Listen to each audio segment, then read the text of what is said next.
everyone, Michelle Seidling here with another episode of Food Experience Unplugged. Today we'll explore the link between physical and mental health. Here to help us do that is psychotherapist and mindset coach Carrie Leaf. This podcast is available on multiple platforms, including YouTube, Apple Podcasts, Spotify, and others. Please be sure to subscribe on your favorite podcast platform to be informed as new episodes become available. If you enjoyed today's episode or any of our episodes, please rate and review the podcast on your favorite platform. As always, check out our website at foodexperienceunplugged.com for some resources as you begin your health journey. Carrie Leaf, welcome to Food Experience Unplugged. Thank you. Thanks so much for having me. Oh, thanks for being here today as a psychotherapist and mindset coach. I can't wait to hear the background story of that. Will you take a moment to introduce yourself and tell us what brought you to this point in your life and career and why psychotherapy and mindset? Sure. Yeah. So it's been a long journey. I knew that I would be in the psych field for a long time, probably since middle school was when I first decided that, and knew I was going to head that direction. Probably a big part of that is I grew up. My dad was a high school counselor and a professor at a community college, so that kind of communication around psychology and human behavior was just built in our family. But then, through life, through middle school, through high school, there were also points where it kind of hit me that I didn't really see what could be more important in this life than relationships. And that includes the relationship with ourselves as well. So how we treat ourselves, how we treat others, I saw that as the most meaningful thing, which then led me to specifying to the marriage and family master's degree after the psychology degree. And so, finished up there at Iona College in New York. And from there, I went to a lot of different settings, community mental health, residential treatment, worked on the college campus, hospitals, military base, substance abuse, and private practice. Private practice is where I'm at now. And so through my journey, just seen a lot of different places. And through all those experiences with different age groups and people and populations, and just the wide variety led me to kind of niching down and getting to where I'm at with the mindset coaching and focusing on mindset and holistic health in general. Okay, wow, that is quite the journey. Now, with all of these different experiences, were you trying to figure out, who you most resonated with, or you just wanted this gamut of experience? What was the impetus behind such diverse, different areas, substance abuse, military, whole host of different age groups and experiences?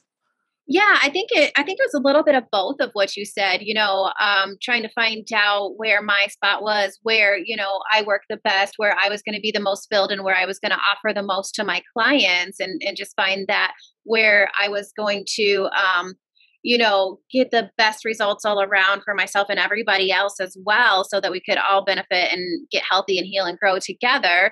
And then some of it is just gaining that experience and that knowledge all around, and having the big picture experience of it and being able to put all the pieces together from the different experiences. And then a little piece of that was probably just my own life experiences, where I was going at in my journey personally and where that landed up as far as, geographically or job options and whatnot. So a combination of all of those things together, but I'm really grateful for all the experiences and the learning and the growth. And it's given me, like I said, that big picture of, being able to work with mental health in a variety of different settings and how all the pieces fall together. Oh, absolutely. That is fantastic. Now, currently with your private practice, what is it that drives you, that sparks you to really focus on your current clientele and the direction that you've chosen? That's a really good question. And there's a lot to that, but I would say, to sum that up, it's taking a holistic health approach. It's looking at the mind, body, spirit, integrating them, and knowing that we've got to look at all these angles to feel our best, to function our best, and to do our best and be our best. And that is just crucial. And I found that to be crucial time and time again, no matter who I'm working with, where I'm working with them, what I'm working with them for, and, personally in my own life as well. And so I would say the holistic approach and helping people to integrate and figure that out is definitely what drives. The other piece of that is the mindset. Approach. I think the looking at mind, body, and spirit is step one, and integrating and balancing is step one. But if we want to go deeper and level up and take it further, then my next step and the next thing that drives me in healing and growth would be looking at our mindset and how we can improve that. Okay, well, that is an excellent segue into mindset. Now, will you tell us a little bit about that, what you're seeing with that mindset and that link between the physical and the mental health? Yeah, that mind body connection is just everything, and that's why the holistic approach is so important. To pull them apart like we tend to do in our society and look at one piece. You go to a medical doctor for your physical, maybe you go to a therapist or a psychiatrist for your mental, and maybe you do or don't do something for your nutrition or your spirituality or your religion, but we pull them apart and see them as separately, and it's just not good for us. It's not beneficial. You can come to therapy and you can work on the mind and life circumstances and issues and your emotions, and you can work on all the mental health stuff.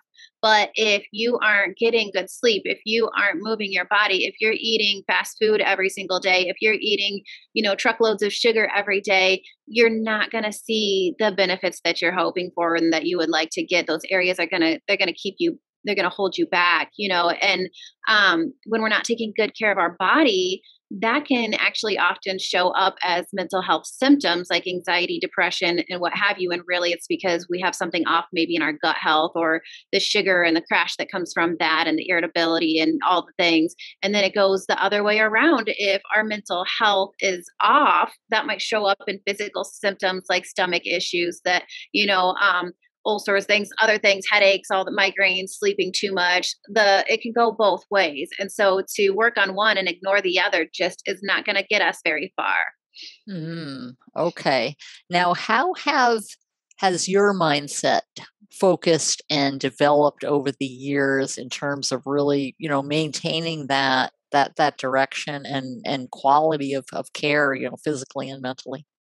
Yeah, it is a journey, and I think it's a never-ending journey, and it is one that I've watched for me personally, like, wax and wane, and definitely in my younger years have been guilty of focusing on one and not the other, and not tending to them all or trying to balance them the best I can. And let's be real, it can be a full-time job trying to balance, mind, body, spirit. It's life is busy and we all got a lot going on.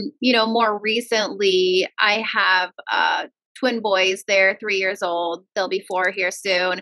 And that has kicked in more of my physical and functional medicine and nutrition, and that journey into high gear, trying to get my body back or get into my new body and get feeling my healthiest to, after having a C-section and twins and a busy life working full time. Where do you find the time to work out? Where do you find the time and the energy and the money to eat well and all the things? And what does that look like for me? And learning that, it's not a one size fits all, and that it's very specific to each individual body. We have to understand our bodies. And so, that has also for me gone off into some epigenetics, genetics testing, and looking more into specifically, what supplements, what vitamins, what exercises, what foods, food sensitivities, where's my gut health? How can I find where my body functions the best and I'm the healthiest, so that, so that I'm mentally best as well. If my body's feeling its best, I have a better chance of having a better mental health. But then I'm also going to feel better to keep up with twin toddlers running around like crazy as well, and trying to juggle that balance of full-time, mom, full-time job, full-time, all the things. Right.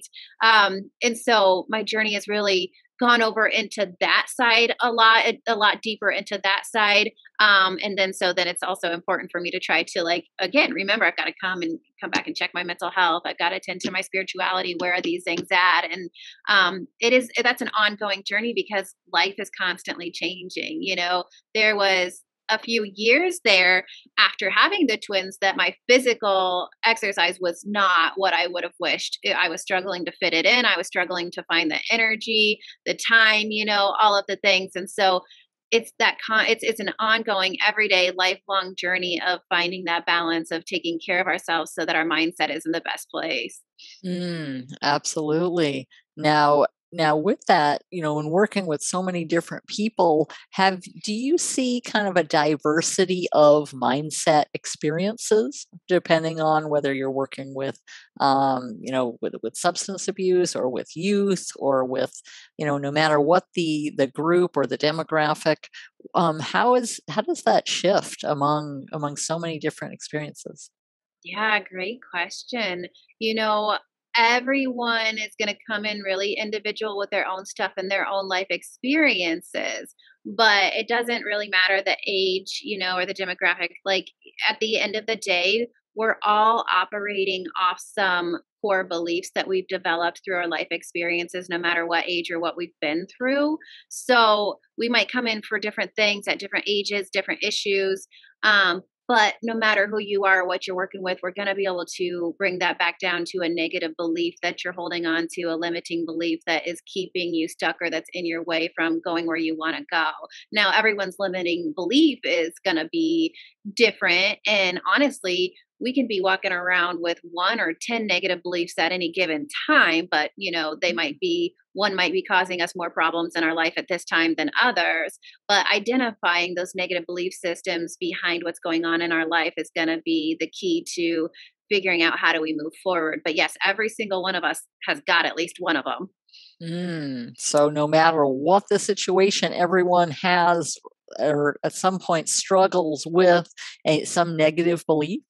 Absolutely. And that's the tricky part is it's subconscious. It's not something that we're aware we're telling ourselves, but if it's subconscious, it's a driving force. It's the operating system that we're basing our actions on. It's what's pushing us forward is that subconscious. And so we might see it on the surface level of like, oh, why do I keep making the same mistake again? Or why don't I do this? Or why don't I do that? Or why don't I have the self-confidence? Or why does this always happen in my relationships? Or whatever it may be, usually there's a pattern there somewhere that you start recognizing.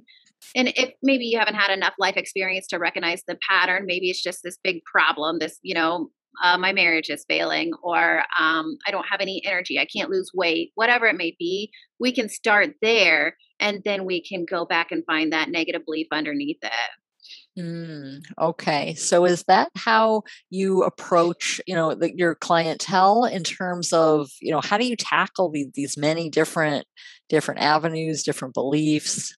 Yeah. So everyone is going to come in at a different level in their journey, right? Like some people come in and they are doing fantastic with taking care of their body, they're eating well, they're exercising. And so we can check that one off the list. And, maybe we're checking out where they're at with their spirituality, their faith, their religion, their belief system, or maybe we're looking into their symptoms. Maybe they're experiencing anxiety, depression. So we're going to start looking at mind, body, spirit first and see where they're at. So many of us, we're not getting enough sleep, we're not eating well, we're not exercising. So that oftentimes is one of the very first places that I start to see if we can just slowly start boosting those areas up.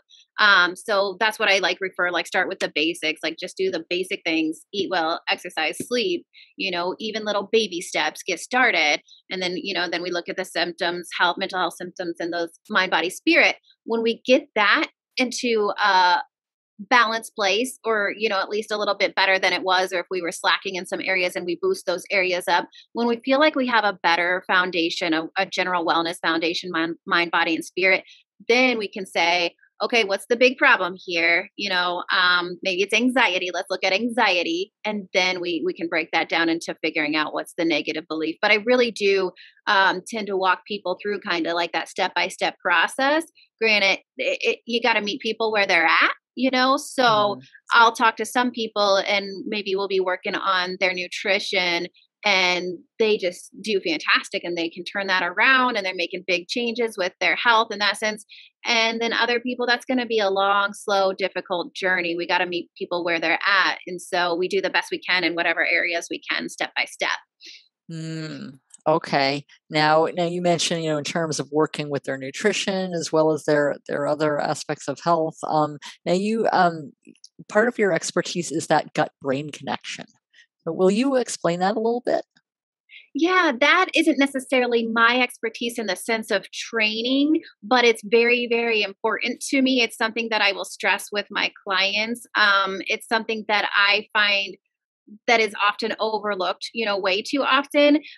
So that gut brain connection is going to be more where I encourage my clients to find a functional medicine provider. That's not something I'm trained in doing, but I will highly encourage all of my clients to get a muscle response test and link up with a functional medicine provider because that gut health. What I do know when the gut health is thrown off, and we think that we might be experiencing, say, anxiety symptoms or depression symptoms, irritability, sleeping too much, whatever it may be.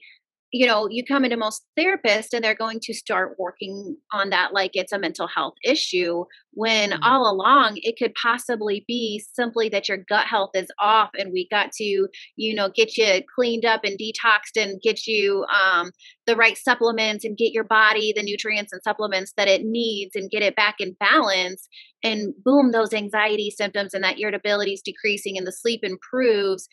So we really want to make sure we want to roll things out. We want to make sure basically we're barking up the right tree, so we don't want to go down one alley and have it be the completely wrong direction and then we're going in circles wondering why. So let's roll out every area. Let's attend to a holistic approach every area, mind, body, and spirit, so that we can make sure that we're covering all our bases and not spending all our time over here, when really if we would have just gotten, taking care of our gut health and make sure that was balanced.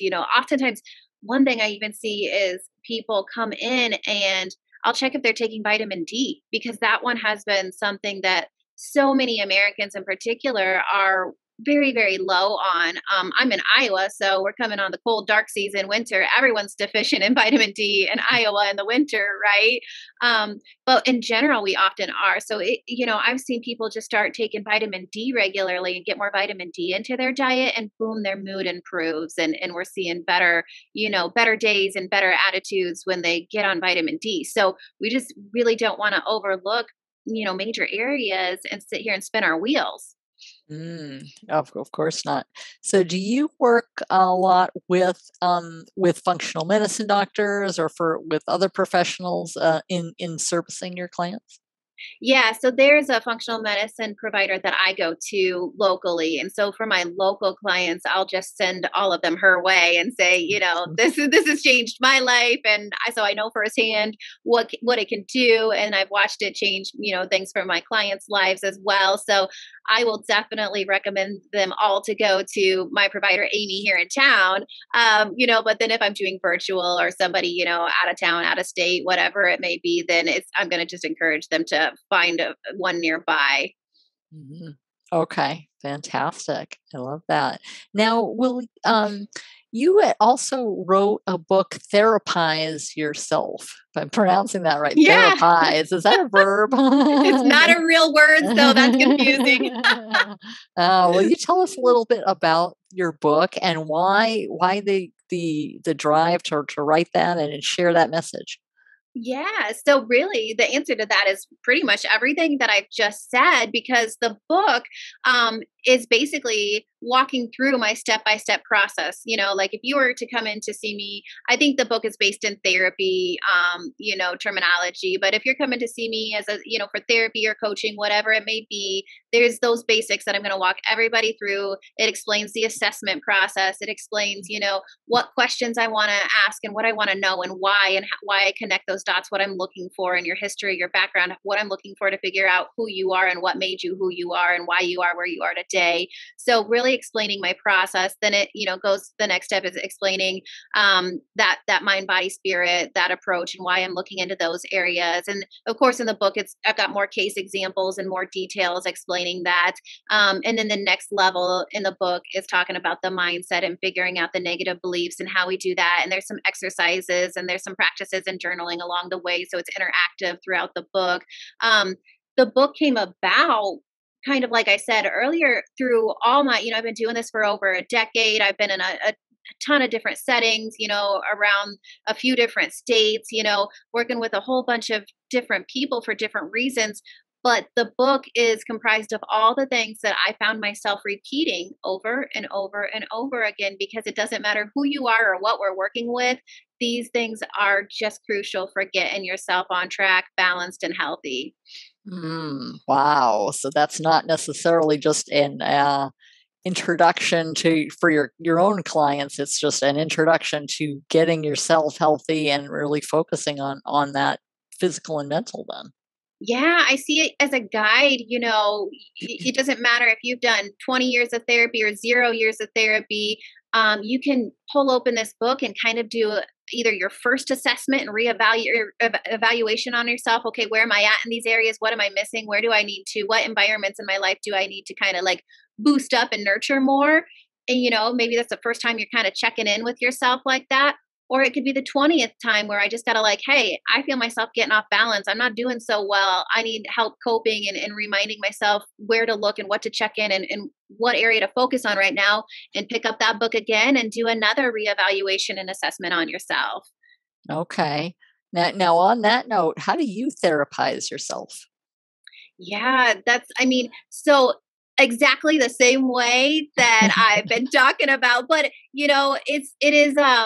it is difficult when, it's one thing to work with these things with other people and then to step back and look at yourself, right? Like that's a different thing. So I do kind of have to remind myself the same things that I hear myself saying to clients of like, okay, it's a rough day. What are my coping skills? Okay, it's a rough day or something's off in my life. I just got to go back to the basics. Am I getting enough sleep? What did I eat recently? How am I taking care of myself? So I really, because it's so deeply ingrained in my brain, like I kind of go through that self-assessment on a regular basis. Like it could be a weekly, a daily basis. Like, how am I treating myself? But it's step by step, and it's giving yourself grace, because like I said, there's never that perfect balance. We're striving towards that balance in our life of how we're taking care of our mind, body, and spirit, but we're never going to get it perfect and have it stick there 24/7. It's always going to wax and wane, and it's fluid. And so that having that grace, if we're having a bad day, a bad week, it's just going through that assessment, that checklist. Okay, what do I need to do to regroup? And so, therapizing yourself at the end of the day is really a journey back to yourself. It's a journey to knowing yourself, finding yourself again, finding, who you are and who you've always been, but also finding the new version of you right here, right now, and what's going to get you to the healthiest place in this spot in this day. Because some days I have the energy to take care of my physical health, and some days I just need to rest and give my brain and body a break, right? And so it's those check-ins. And so I really do kind of walk myself through this process in this book, like day in, day out. Oh, fantastic. Now, will you give us some other examples? Are there success stories, per se, of those with whom you've worked who have really hooked onto this therapizing strategy and really helped themselves? Oh, sure. And I mean, that looks a lot of different ways for a lot of different people, but I think for what most people, how I can explain that of what most people are going to see as success would be things as like, people that really struggled with social anxiety and being social and going out in crowds, being able to get out and do that. I've seen people struggling with, anxiety to drive or fly, and we've gotten them out there driving and flying again. I've seen people quit smoking through this program. I've seen people really learn about themselves and their communication and how to set boundaries with family members and spouses, and really change their relationships around. I've seen people find their worth and conduct themselves differently in their career and make major changes there as well. So, that's really going to vary as to what people consider success and what that looks like. But for each person, big or small, those were major successes for them. Okay, I see. Any examples in particular you could share? Yeah, let me try to think. That's a hard question in the sense of how specific to get, but Oh, I think just in general. I'm not referring to names and exact situations, but just kind of help us get a feel of how people are going through the process, essentially. yeah. So I have one client that she came in. It's interesting because a lot of times what we come in for isn't what we truly need to work on. That's not always so obvious, but she came in for social anxiety or anxiety in general. Through this process, she learned a lot more about herself. She was able to get a lot more self-awareness and figure out what that negative belief was holding her back in when it came to anxiety. But as she did that and as she started to grow and understand herself and figure out who she was, that also ended up making some major changes in her marriage, which actually, I mean, it doesn't sound like a success, but ended up the ending the marriage because it wasn't so healthy and it was a source of anxiety. So as she found out more about herself and grew through this process, more confidence, the anxiety is decreasing. She got out of an unhealthy relationship. And then her career starts to really take off as her confidence grows and she's making new friends because that social anxiety is decreased. And she actually at the same time had some driving anxiety as well. And she's been able to drive again too. So she was one of my clients that really took the physical exercise and nutrition and ran with it and really made some major changes there quickly. I know she would attest to like that being a big part in what made her feel a lot better and give her energy to address her mental health and the anxiety and the relationships as well. I love that. Just addressing those physical issues gives you that energy and that drive to tackle the mental challenges as well. Yes. Oh, that is fantastic. Now, for those just getting started, what are some first steps that people could go through, could start for therapizing themselves for really just getting a handle on this physical and mental journey that they need to go on? Yeah. So one, I would say pick up the book because that's exactly what I wrote it for. But two, I like to tell people it's the baby steps, it's the tiny little steps. So you got to figure out where you're at. If we're looking at mind, body, spirit, like I mentioned, I encourage people to start with the body.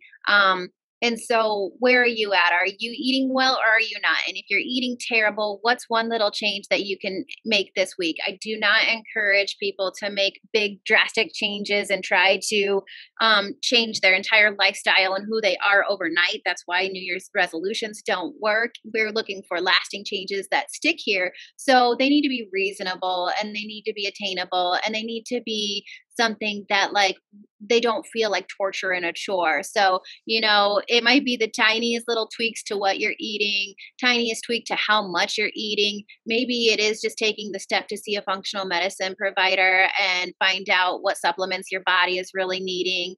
So I would say that's step one, start with your body and start with any tweaks and changes there because if we're not doing well in that area and to say overnight that, yeah, I'm going to get 8 hours of sleep starting now and I'm going to eat clean, whole 30 starting now, and I'm going to exercise 2 hours a day starting now, every single one of us will fail. That's too much at one time, right? And it's going to be difficult. So I would just say, pick which area in your life that you're not doing the best in and then pick one little baby step and when you start to feel better in that, whether it takes a day, a week, a month, where you've got that baby step that you're seeing improvements in, go to the next one, step by step. This isn't if we want it to be a lifestyle and we want to change, the change to be lasting, it's going to take some time. This isn't an overnight thing. I want you to see it as a journey, not like I've got to do this now. And so we've got to have that grace with ourselves. So just take the baby steps. Start now. Oh, I love that. Just kind of just starting small wherever you're at and going forward and just starting, I guess, is half the journey itself. Exactly. So much of what holds us back is that overwhelm, and then we don't take action. If we take, a tiny little step now, and we take that tiny step every single day, think of where we're going to be for in a year. We've taken these tiny steps every single day in a year. Those tiny little steps are big changes in a year. But if we are stuck in the freeze mode because we're overwhelmed and these changes feel scary and impossible, we're going to be thinking about it and doing nothing for 6 months to a year. Where if we had taken those tiny little baby steps that were more manageable, then we can be in a totally different place in our life in 6 months to a year. Absolutely. I love that. Now, what is the role of support in all of this, whether it be, from a psychotherapist such as yourself or with friends or with family members? Does that tie into that whole process? Yeah, I think that's just always important, no matter what, for everything, knowing our support system. I do think that, obviously with the book titled Therapize Yourself, there's a lot of meanings there, and that we can, make major changes in ourselves. We can therapize ourselves. We're the only ones that are in our own heads. So we're our own experts, right? Ultimately, we all know what's best for ourselves. Intuitively, we have our answers for what we need in this life. But that doesn't mean that we can't get there further and faster with some guidance and some help from people supporting us, holding us accountable along the way, right? We have the Mm. ultimate answers, but other people might have the tools and the assistance and the guidance to help us get there faster. So reaching out to a professional, definitely I encourage, but knowing your, call it what they call it, your tribe, knowing and having your tribe, right? Super important for our mental health and our wellness as well. We've got to have those people that we turn to, that we talk to, that we have fun with, that we laugh with. And then, yeah, the professionals and that guide us along those routes as well. So the support system is it's always important no matter what you're working on in life. Okay. Now, how do you feel your own support system is? Is that how important to you is your current relationships, your future relationships that you want to develop as well? Yeah, and I think that that's again, when I look at my own journey, it's so circumstantial of where my life is at any given time. In my younger years, in my 20s, and I had more time for friends, and getting more free time to do all the things. I was in a different place with what my social support looked like then versus where I'm at now, as a full time, working full time, and a mom with little kids and a wife and all of the things.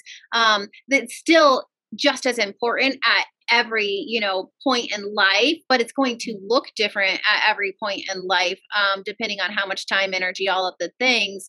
I think that where I'm at in life, and where a lot of us fall into this pit that just is not great, is you know I'm so busy. I got little kids. I got this. I got that. There's no time and energy for anything. And so we don't carve and create the time for friends and family necessarily, maybe like we used to. And then it bites us in the butt later, because it's so important to make that happen for our wellness and our well being, our happiness. So I have definitely learned at this point in my life, if I'm going to get the time with my girlfriends and my family that I know is good and healthy for me, I've got to book it in advance. I have got to say, hey, what are you doing in 2 to 3 weeks or next month? Because if we don't put it on my planner, we're only going to talk about it and it's never going to happen. And I've learned, at this point in my life, I don't need as much like hanging out with the friends as I did in my 20s. But I do notice that, like, if I go a couple months and I haven't met up with my girlfriends, or I haven't had some friend time, I start to feel it. I start to feel the mood go down. I start to feel isolated and alone. I see that it does not serve me well. Whereas I've learned that, like, I'm more of an introvert. So I think maybe I don't need to socialize as much as some people, but I definitely know I need it. So I notice if I kind of plan on a monthly basis. If I can try to see my girlfriends and have some friend time on a monthly basis, that's pretty good spot for me. If there's more, fantastic. But if I go past that, then I see my mental health declining. I do see my family quite a bit on a regular basis too, so that helps for me as well. And that's me. That's very personal. You know, everyone's level of socializing and how much they need to lean on or see their support system is going to be different. And so you've got to know yourself and know what is good and healthy balance for you. Okay. I love that. I love just the diversity of experiences, in terms Yeah. of addressing family dynamics and addressing that role in therapizing yourself and really focusing in on it. That is fantastic. Oh my Yeah. goodness. Well, Carrie, what is, if you can I guess, leave the audience with what is the one big message, that one big takeaway that you could leave with us? Yeah, I think the big takeaway would be that you're worth the journey. You know, this therapizing yourself is really, at the end of the day, is a journey back to yourself. It's a journey to finding your truth. It's a journey to finding who you are, who you've always been, and who you want to become. And that journey is not easy and it's not comfortable and it takes time and it takes work and it's actually never ending. But that the journey is worth it and it pays off and that you're worth it and you deserve it. And just take step one. Just take step one to finding yourself, because here's the thing. We come out, you look at little kids, they know exactly who they are and they don't care what anybody thinks about it, right? And we spend so much of our lives just trying to get back to that space of who am I and how do I not care what anyone thinks about who I am, right? So it's a journey back to what we've always known about ourselves in the first place, plus adding on to, who we want to become with our adult brain and our life experiences. But we go through life and go through school and our society and we get told what we're supposed to do and what's successful and what that looks like. Go to school, sit down, listen, be good, get good grades, go to college, get married, have kids, white picket fence, all the things, right? So we got to unlearn a lot of what we've learned just to come back to find ourselves and say, but who am I and what's important to me and what makes me happy? And every one of us is worth that journey and every one of us deserves to find ourselves in our truth again. Wow, I love that. That is fantastic. And that just resonates no matter what your situation. Sure. Yeah. Absolutely. Absolutely. Well, Carrie, how can people get in contact with you?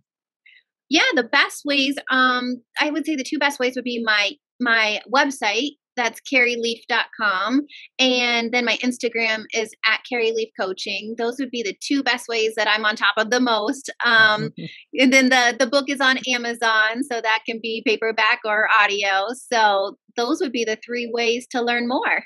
Excellent. Well, we will include all of those in the show notes. Carrie, it's been amazing. You are a fantastic psychotherapist, coach, really all across the board. Just the holistic nature of this is amazing. And I really enjoyed our discussion today. Thank you so much for being on the show. Yes, thank you. Me too. I had fun and I enjoyed it. Thanks for having me. Hey, everyone. Michelle Seidling here at Food Experience Unplugged. Are you enjoying the Food Experience Unplugged podcast and are ready to ramp it up a level? Then it's time to go premium. With a premium podcast membership, in addition to all the great podcast episodes you know and love, you'll receive additional bonus content and exclusive interviews from many of our podcast guests. You'll receive a live Q&A access each month where I'll address questions pertaining to holistic health and how you can start your journey. You'll also receive weekly shorter video clips with information on tips, tricks, and strategies to get started, to build consistent habits, and to take charge of your health. Go premium today. I'll see you there.